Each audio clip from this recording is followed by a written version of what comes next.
Thank you for joining me for the Daily Bread Bible Study. This is day 191 for Thursday, July 9th, 2020, focusing on Ecclesiastes chapters 1 through 4. Now, the book of Ecclesiastes is a book about tracing the thoughts of the teacher. And so this book is ascribed to King Solomon. And so the idea is that King Solomon is the teacher giving the wisdom here in this book. So what is the wisdom contained in Ecclesiastes for us? Well, the wisdom is this. In Ecclesiastes 1 verses 2 through 4, it starts with, "Vanity of vanities, says the teacher, all of vanities. All is vanity. What do people gain from all the toil in which they toil under the sun? A generation goes and a generation comes, but the earth remains forever."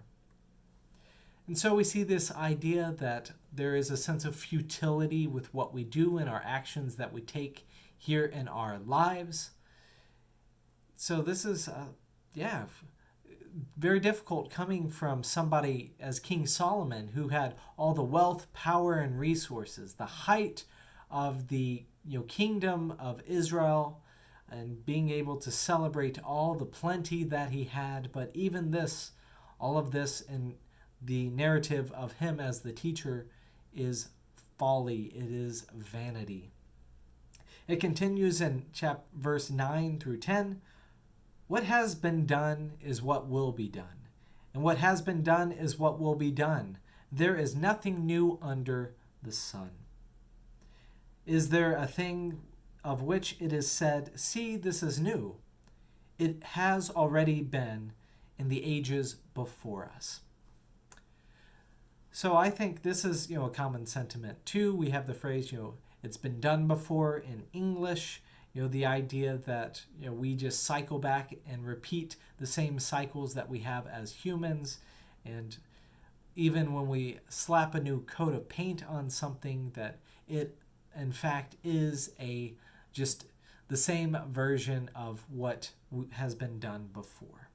So all of this in verse 14, the teacher says, "I saw all the deeds that were done under the sun, and see, all is vanity and chasing after wind." So all is vanity, a theme in Ecclesiastes. This idea of chasing after the wind is, the idea of trying to catch the wind, which is rather futile to understand from where it comes and where it goes. And we now understand a little bit more about the science behind the wind as well. But the idea of trying to catch a hold of the wind or control it is just, in the teacher's mind, a ridiculous concept. In Ecclesiastes 2, the teacher continues again in verse 10 through 11. "Whatever my eyes desired, I did not keep from them. I kept my heart from no pleasure, for my heart found pleasure in all my toil, and this was my reward for all my toil. But then I considered all that my hands had done, and the toil I had spent in doing it, and again all was vanity and chasing after wind, and there was nothing to be gained under the sun." So this is kind of a lament of the teacher, that he enjoyed the toil, the search and the pursuit of it, but ultimately it's going to be left behind, and it's not going to be, his toils are going to be, sparsely remembered. In verse 13 through 14, it says, "Then I saw that wisdom exceeds folly as light excels darkness. And the wise have eye in their head, but fools walk in darkness. Yet I perceived that the same fate befalls all them." And so what happens for the teacher when he thinks about the same fate befalling everyone? In verse 18 through 19, the teacher continues, "I hated all my toil in which I had toiled under the sun, seeing that I must leave it to those who come after me. And who knows whether they will be wise or foolish? Yet they will be master for all for which I toiled and used my wisdom under the sun. This also is vanity."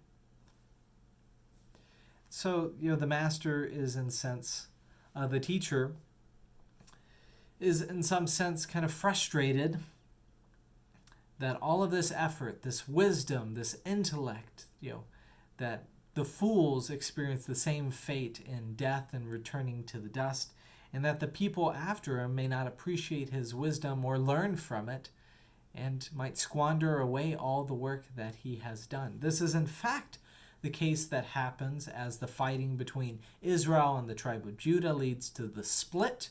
The kingdom of Israel is there in the north, and the kingdom of Judah there in the south. And both of them are weakened after this. Eventually, the northern kingdom of Israel being sacked by Assyria, and the southern kingdom of Judah being sacked by Babylon. So, all of their efforts, all of the toil, the splendor of Solomon is in fact gone, except for the recordings and the writings, including Ecclesiastes. So, what is the idea of recommendation from the teacher for us as humans? Ecclesiastes 2:24 through 25 says, "There is nothing better for mortals than to eat and drink, and find enjoyment in their toil. This also I saw is from the hand of God, for apart from him who can eat or who can have enjoyment?" So this is where the phrase eat, drink, and be merry comes from. It's from the book of Ecclesiastes. We'll see that phrase repeated in different forms coming up in part of it. So Ecclesiastes 3, coming also with some famous lines. We start with Ecclesiastes 3 verse 1, a famous line for us. "For everything there is a season, and a time for every matter under heaven, a time to be born and a time to die." And then it goes on having different contrasting, a time for this and a time for that, a time for time for something, and then a time for the opposite to happen as well. So sensing that there's a season for everything, there's a balance to life, there's a flow and a rhythm as well too. In Ecclesiastes chapter 3 verse 20 through 21, there's an interesting thought about the afterlife here. A question that when I was younger I contemplated, right? Do animals go to heaven? It says, "All go to one place. All are from the dust, and all turn to dust again. Who knows whether the human spirit goes upward and the spirit of animals goes downward to the earth?" So I like that there's at least some wisdom, some contemplation of we don't know what the afterlife is exactly like, and being able to say maybe even animals are included in God's grace. Interesting thought from an ancient source, right? Goes to show that thought is not something new. In Ecclesiastes chapter 4, we have a lament over the existence of injustice. In verse 3, it says, "Better than both is the one who has not yet been, and has not seen all the evil deeds that are done under the sun." Now, even though there is great evil, there is still meaning to life and life worth living, and that can be expressed here through words which are often found at weddings. It's a critique of isolation, and in verse 9 of chapter 4 it says, "Two are better than one, because they have a good reward for their toil. For if they fall, one will lift up the other. But woe to one who is alone and falls and does not have another to help. Again, if two lie together, they keep warm. But how can one keep warm alone? And though one might prevail against another, two will withstand one. A threefold cord is not quickly broken." So there's all sorts of wisdom here in Ecclesiastes. We're still in this wisdom literature written supposedly or ascribed to King Solomon.